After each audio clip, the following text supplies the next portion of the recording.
Shalom, selamat malam Bapak Ibu terkasih dalam Tuhan. Selamat bertemu kembali dalam persekutuan TPI Benowo. Mari kita memuji Tuhan dengan pujian Bapa Surgawi.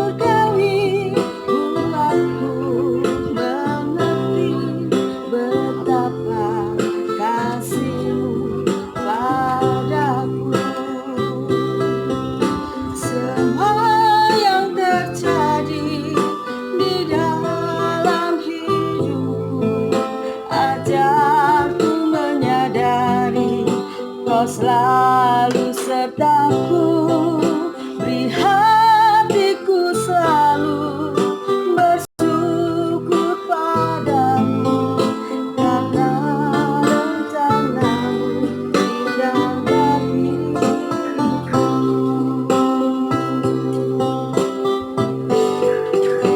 Mari kita, sebelum kita memulai persekutuan ini, kita dalam doa pembukaan, mari kita berdoa. Bapa, terima kasih Tuhan, karena kasih-Mu Tuhan, Engkau telah mempertemukan kami melalui udara ini Tuhan. Engkau memberikan kekuatan buat kami, Engkau memberikan perlindungan buat kami semua dalam persekutuan TPI Benowo pada hari ini. Tuhan, kami hanya mengucapkan syukur Tuhan, karena kasih-Mu Tuhan, kami bisa memuji Engkau dan belajar akan firman-Mu. Tuhan, kami akan memulai persekutuan TPI Benowo ini ke dalam tangan-Mu. Hanya dalam nama Tuhan Yesus kami ucapkan syukur. Amin. Mari kita pujikan kekuatan di hidupku sebelum kita mendengarkan firman Tuhan. Biarlah Tuhan Yesus yang memberikan kekuatan dalam hidup kita, agar kita selalu berseru berharap kepadanya. Kekuatan di hidupku.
Saya persilakan kepada hambanya yang membawakan.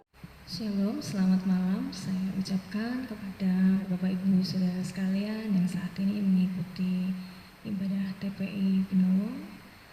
Kita akan bersama-sama sebelum merenungkan satu kebenaran firman Tuhan, mari kita akan berdoa. Mari kita berdoa. Tuhan Yesus, kami hanya memohon kemurahan-Mu, rahmat-Mu dan kasih-Mu dan hikmat yang daripada Engkau, untuk kami boleh mengerti dan memahami apa yang hendak kami renungkan pada saat malam ini. Biarlah kehendak-Mu yang berbicara atas kami, kemurahan dan kasih-Mu yang Kau nyatakan atas kami. Bukan hikmat daripada manusia, namun hikmat yang daripada Engkau sendiri. Terima kasih ya Bapa, kami menyerahkan perenungan firman Tuhan pada malam ini. Haleluya, amin. Kita akan bersama membuka Alkitab kita di kitab Mazmur. Kitab Mazmur pasal 139 ayat 14, dilanjut ayat 17 sampai 18. Mazmur 139 ayat 14 dan juga dilanjut 17 dan 18. Baiklah, kita akan membacanya bersama-sama. Mari kita baca. 1, 2, 3. Aku bersyukur kepadamu oleh karena kejadianku dahsyat dan ajaib. Ajaib apa yang Kau buat dan jiwaku benar-benar menyadarinya. Ayat 17. Dan bagiku betapa sulitnya pikiran-Mu ya Allah, betapa besar jumlahnya. Jika aku mau menghitungnya, itu lebih banyak daripada pasir. Apabila aku berhenti, masih saja aku bersama-sama Engkau. Amin. Demikian firman Tuhan yang boleh kita baca pada malam ini. Bapak Ibu sekalian, pernahkah Bapak Ibu menyaksikan film tentang detektif-detektifan, detektif yang mencari jejak kriminal, lalu mereka dengan teliti mencari dan meneliti sebuah kasus sehingga mereka pada akhirnya menemukan jawaban dari teka-teki kasus itu yang ternyata sebenarnya untuk kita manusia atau orang-orang pada umumnya itu cukup sulit, tapi mereka dapat menemukannya. Atau Bapak Ibu pernah melihat sebuah acara TV di mana orang menyelam di kedalaman laut yang sangat dalam, mungkin dalamnya itu sekitar ribuan kilometer, dan di sana mereka menemukan hewan-hewan, ikan-ikan eksotis di dalam laut tersebut yang tidak pernah dijumpai di permukaan laut, dan sungguh sangat menakjubkan dan mengherankan. Atau Bapak Ibu pernah menyaksikan video pengamatan terhadap setetes air dengan menggunakan mikroskop. Jadi air itu setetes ditaruh lalu diamati dengan mikroskop. Ternyata ketika kita mengamatinya, di sana ada jutaan kehidupan yang tidak bisa kita tangkap dengan indera kita. Sungguh luar biasa. Dan ketika kita melihat kejadian-kejadian yang seperti detektif tadi, dia bisa menemukan sebuah jawaban, atau kita melihat bagaimana penyelam bisa menemukan hewan-hewan eksotis di kedalaman laut dalam, atau kita melihat bagaimana di dalam setetes air ternyata ada jutaan kehidupan, kita menjadi begitu sangat mengaguminya. Wah, ternyata ada sesuatu yang luar biasa ya, yang justru di luar jangkauan kita, di luar pikiran kita pada umumnya. Ada kehidupan, jutaan kehidupan di balik setetes air yang kelihatan mata kita tidak ada apa-apanya. Kita telan saja kurang, menutupi rasa haus juga kurang, tapi ternyata ada jutaan kehidupan di sana. Demikian yang dialami oleh pemazmur, Bapak Ibu Saudara sekalian. Ketika kita merasa begitu takjub melihat kejadian di dunia ini, melihat kehidupan, ada jutaan kehidupan yang sebenarnya tidak bisa kita tangkap dengan indera kita. Begitu takjub. Pemazmur juga mengalami rasa takjub dan kagum di dalam hidupnya akan kasih dan kemurahan Tuhan, akan cara kerja Tuhan dalam hidupnya. Dia mengatakan bahwa aku bersyukur kepadamu oleh karena kejadianku itu dahsyat dan ajaib. Ajaib apa yang Engkau perbuat dan jiwaku benar-benar menyadarinya. Dia bersyukur atas kejadian hidupnya, atas pertolongan penyertaan Tuhan di dalam hidupnya. Dia sangat bersyukur. Dia memuji dan mengagumi Tuhan di dalam doanya. Dia bersyukur sekali. Ia di dalam kebenaran firman Tuhan yang kita baca ini, dia tahu bahwa Allah sudah mengenalnya dan sangat mengenalnya. Dia tahu Allah mengenalnya bahkan sebelum dia bakal anak, sebelum ia lahir ke dunia ini. Dia mengerti bahwa Allah sudah mengenalnya.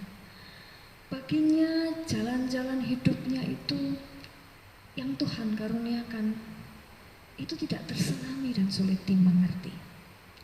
Kebaikan Tuhan itu sulit untuk dipahami. Pemazmur, dia adalah seorang bocah yang awalnya adalah bocah penggembala, lalu diubah oleh Tuhan menjadi seorang pahlawan yang bisa mengalahkan raksasa Filistin. Lalu dia mengalami kehidupan sebagai seorang buronan yang dikejar-kejar oleh Saul. Lalu akhirnya dia menjadi raja. Tidak sampai di sana kehidupannya. Dia juga mengalami kesulitan demi kesulitan yang lain. Dia juga jatuh dalam dosa. Namun Tuhan menolong dia.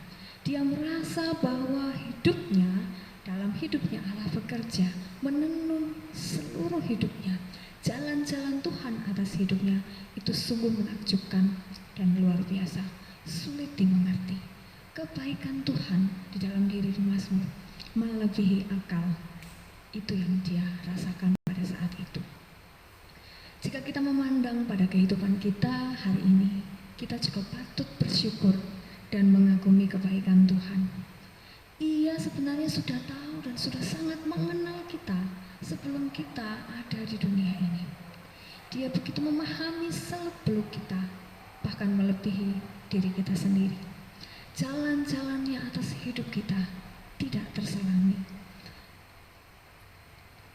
Dikatakan ayat 17, dan bagiku betapa sulitnya pikiranmu ya Allah, betapa besar jumlahnya, sulit dipahami jalan Tuhan di dalam kehidupan pemazmur dan juga kehidupan kita bersama. Sulit dimengerti, susah senang kita lalui, ada gagalnya juga, ada sakit juga, ada rasa kecewanya juga di dalam hidup kita. Ada saatnya kita juga mengalami terluka, ada juga saatnya kita mengalami sukacita. Perjalanan gelombang hidup kita naik turun, semuanya sudah diatur oleh Tuhan. Semuanya adalah bagian proses dari kehidupan yang Tuhan sediakan. Dan akhirnya semuanya akan berakhir dengan kebaikan dalam hidup kita. Bapak Ibu pasti sudah tahu dan pernah mendengar yang namanya pembawa acara terkenal yaitu Oprah Winfrey. Ya, dia dulu adalah mantan gelandangan. Dia hidup dalam kemiskinan. Dibesarkan dengan hidup yang tidak baik. Dia tinggal dengan ibunya dalam keadaan kekurangan. Bahkan ketika dia beranjak dewasa, dia harus mengalami kekerasan seksual sehingga dia melarikan diri dari rumah. Namun oleh karena didikan ayahnya, dia boleh menjadi orang muda yang luar biasa. Dia menjadi siswa teladan dan dia memiliki hidup yang baik setelah dia mengalami kesulitan demi kesulitan dalam hidupnya. Selalu ada yang baik dalam hidupnya sehingga dia menjadi seorang pembawa acara yang sangat terkenal yang saat ini kita sudah tahu dan kadang kita juga pernah menontonnya, Oprah Winfrey. Ada sesuatu yang baik di balik sesuatu yang sulit. Segala jalan hidup kita tidak selamanya mulus. Seperti yang dialami Daud, seperti yang dialami Oprah. Segalanya tidak selalu mulus. Ada saatnya kita sakit. Ada saatnya kita menderita, menangis, bahkan kita merasa bahwa kita tidak sanggup menghadapi ini. Ingin rasanya kita pergi dan lari dari kenyataan. Ada saatnya seperti itu. Tapi ada saatnya di mana kita boleh bersyukur dan mengagumi bahwa jalan-jalan Tuhan itu ternyata pada akhirnya selalu baik dan sangat baik. Dan sungguh amat indah. Tidak selamanya mudah, namun akan selalu berakhir dengan baik. cara dan kebaikannya itu melebihi pasir jika kita bisa menghitungnya. Kita tidak dapat menghitung berapa jumlah pasir di tepi pantai. Kita tidak dapat menghitung berapa jumlah pasir yang ada di padang gurun. Kasih dan kebaikannya itu melebihi daripada pasir. Tidak dapat kita mengerti kebaikannya. Setiap hari kalau kita menghitung saja, sebenarnya kita sangat sulit menghitung kemurahan Tuhan. Dimulai dari penglihatan kita. Mata kita memiliki jutaan syaraf yang begitu sangat berguna. Jika satu saja rusak, maka mata kita menjadi tidak berfungsi. Kalau kita menghitung dari mata saja, kita bisa menghitung ada jutaan kebaikan Tuhan. Kita menghitung lalu mulai selanjutnya kepada telinga. Ada banyak membran dan sel dan apapun yang ada di sana. Saraf-saraf penting juga ada. Jika satu rusak juga akan mengganggu pendengaran kita. Namun pada saat ini kita masih punya pendengaran yang baik. Seluruh tubuh kita dipenuhi oleh sel-sel, saraf, urat, darah, dan apapun segalanya sangat baik. Jika kita menghitungnya, sungguh sebenarnya tidak akan dapat terhitung oleh mulut kita. Kebaikannya begitu luar biasa. Bahkan pemazmur mengatakan, jika aku menghitungnya, itu lebih banyak daripada pasir. Apabila aku berhenti, masih saja aku bersama-sama dengan engkau. Ketika dia berhenti, ketika dia lelah menghitung, karena begitu banyak kebaikan Tuhan dalam hidup pemazmur, sampai tak terhitung hingga lelah, tertidur, bahkan bangun lagi, dia masih saja merasakan bahwa Tuhan ada bersama dia. Masih saja merasakan bahwa pemeliharaannya terus bertambah dan terus ada untuk hidup pemazmur. Begitu juga dalam hidup kita, Bapak Ibu. Kasih kebaikannya tidak dapat kita hitung. Bahkan sampai kita lelah sekalipun menghitungnya, kebaikannya terus bertambah, terus ada dalam hidup kita. Dan selalu berakhir baik. Dalam kehidupan ini Tuhan juga terkadang mengizinkan hal-hal yang sulit. Tuhan mengizinkan kita melalui hal-hal yang sulit. Hal tersebut supaya kita jauh dari kenyamanan dunia. Kita jauh dari yang namanya hidup yang melupakan Tuhan. Tuhan mengizinkan terkadang sesuatu yang sulit untuk hidup kita. Hanya karena Dia ingin memastikan bahwa kita hidup terus mengandalkan Dia, terus berpaut kepadanya. Dia hanya ingin memastikan supaya kita boleh hidup terus ada dalam anugerah keselamatannya. Begitulah perjalanan manusia.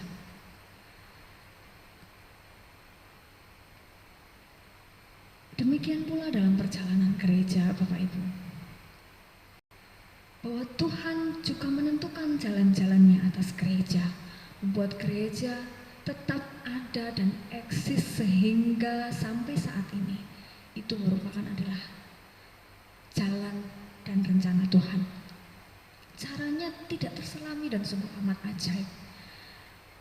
Di mana banyak sekali peristiwa pada tahun-tahun sebelumnya, ribuan tahun lalu, ratusan tahun lalu, orang berbondong-bondong ingin menghancurkan gereja, ingin memusnahkan orang-orang yang percaya. Namun ternyata caranya begitu ajaib, membuat gereja tetap ada sampai pada saat ini. Bahkan jika kita kemarin mendengar khotbah pada hari Minggu, dikatakan bahwa sebelum reformasi, gereja, umat tidak dapat membaca kebenaran firman Tuhan sendiri. Mereka hanya dapat mengandalkan pemimpin ibadah atau imam yang membacakan. Tapi karena anugerah dan kemurahan Tuhan yang terus dibarui, karena jalan-jalan Tuhan yang sulit kita mengerti, Dia membuat gereja tetap ada dan nyata, tetap eksis sampai pada saat ini. Dia mengizinkan. Memang pada saat sekarang tidak ada nabi, tidak ada penginjil-penginjil yang hebat seperti Rasul Paulus. Tapi Tuhan sekarang telah mengaruniakan pengajar-pengajar, rohaniwan, gembala jemaat, penginjil, untuk dipakai sebagai perpanjangan lidah Allah untuk menyampaikan kebenarannya. Dia mau memastikan bahwa gereja masih terus berpegang pada kebenarannya.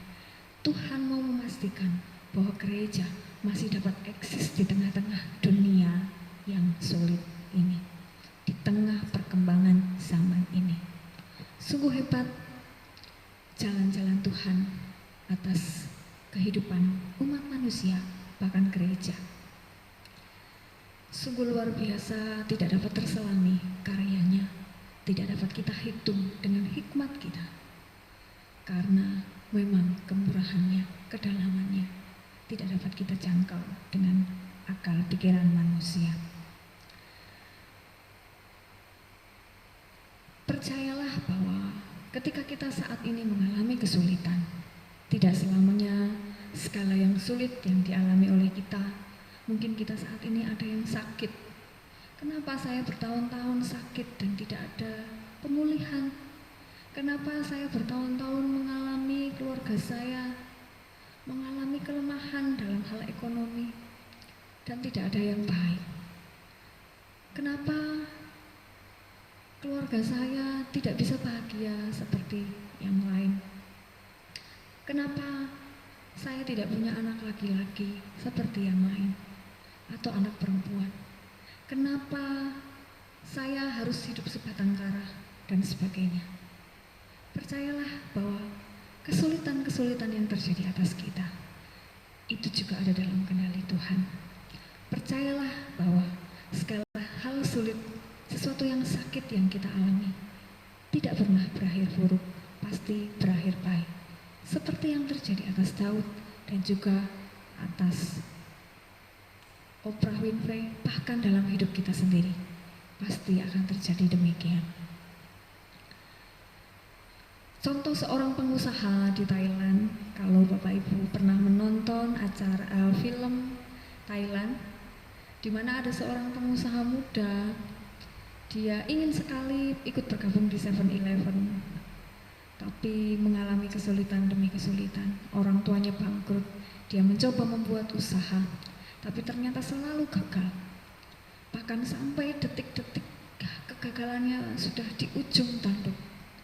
Seluruh bahan-bahan dia ini menjual rumput laut kering yang bisa langsung dimakan, atau bahasanya kita bisa mengenalnya nori.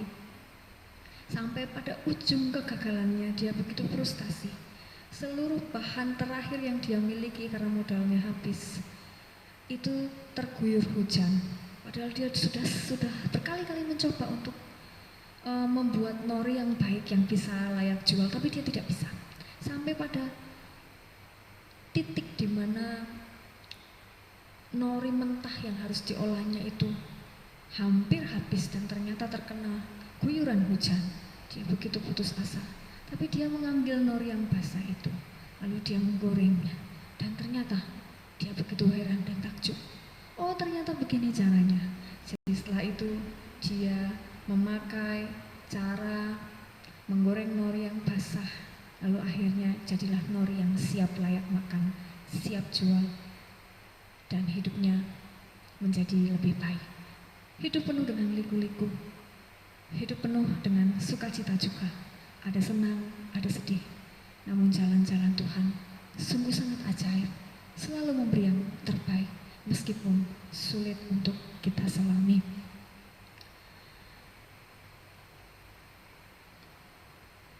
Tuhan mengizinkan hal-hal yang tidak mudah, sekali lagi, supaya membuat kita menjadi orang yang tidak sombong. Bayangkan betapa sombongnya kita terhadap Tuhan, betapa kita tidak membutuhkan Tuhan ketika kita punya segalanya. Ketika punya harta yang melimpah, keluarga yang bahagia, pendidikan tinggi, status yang baik, dan semuanya kita miliki. Apalagi yang kita cari? Kita pasti tidak akan memerlukan Tuhan. Tuhan mengizinkan hal-hal yang tidak mudah. Tuhan juga mengizinkan hal-hal yang terkadang baik dan mudah. Tapi hal-hal yang tidak mudah bukanlah akhir dari segalanya. Melalui hal-hal yang tidak mudah, Tuhan memberikan rancangan yang baik atas atas hidup umat manusia. Di balik segala peristiwa, Ia hanya mau memastikan umatnya terus setia dan berpaut kepadanya. Di balik segala peristiwa, Tuhan hanya mau memastikan gerejanya tetap eksis sampai segala zaman tetap menyatakan kebenarannya. Mari kita mensyukuri dan mengagumi cara kerja Allah dalam hidup kita dan juga dalam hidup gereja. Tidak terpikir, tidak terbilang kebaikannya. Jalan-jalanmu sungguh sulit terselami. Kita bukan hanya boleh kagum saja, namun kita juga harus menjadi gereja yang dengan tangan kita boleh bekerja, ikut membangun gereja. Seperti tema gereja kita, berpusat pada Injil. Mari kita juga dengan segala kemampuan daya yang ada. Mungkin kita tidak bisa menjadi seperti pengkhotbah, menjadi pembicara, pencerita, tapi kita dengan talenta kita dapat membawa gereja untuk semakin lebih berkembang, membawa gereja untuk semakin seturut dengan kehendak-Nya. Jalan Tuhan tak terselami atas hidup kita dan atas gereja. Biarlah kita hari ini boleh mengagumi bahwa segala yang terjadi dalam hidup kita adalah jalan dan kehendak Tuhan yang sungguh amat baik dan sungguh sempurna. Biarlah hati kita selalu bersyukur selalu. Demikian firman Tuhan yang boleh kita renungkan bersama, dan mari kita akan berdoa. Kemurahan dan kasih-Mu Tuhan, kami mengharapkannya pada saat hari ini. Biarlah apa yang kami pelajari dan kami renungkan, Tuhan menolong kami untuk kami boleh mengerti, meresapinya di dalam hati kami. Bahkan kami dapat menjadi pelaku-pelaku kebenaran firman-Mu. Kami bersyukur dan takjub Tuhan atas kejadian-kejadian dalam hidup kami yang begitu ajaib, di mana Engkau tidak pernah lalai terhadap kami, tidak pernah meninggalkan kami, tidak pernah melepaskan kami, dan Engkau terus memastikan kami ada dalam anugerah dan keselamatan-Mu. Memang hari-hari kami tidak selalu mudah, memang hari-hari kami terkadang senang, namun juga ada susahnya. Namun ajari kami untuk melihat bahwa itu juga merupakan jalan-jalan yang sudah Engkau berikan agar kami boleh tinggal dalam kemurahan dan mengandalkan Engkau dan hidup dalam anugerah-Mu. Kami bersyukur, dan biarlah Roh Kudus-Mu lah yang terus bekerja di dalam setiap hati kami. Dalam nama Yesus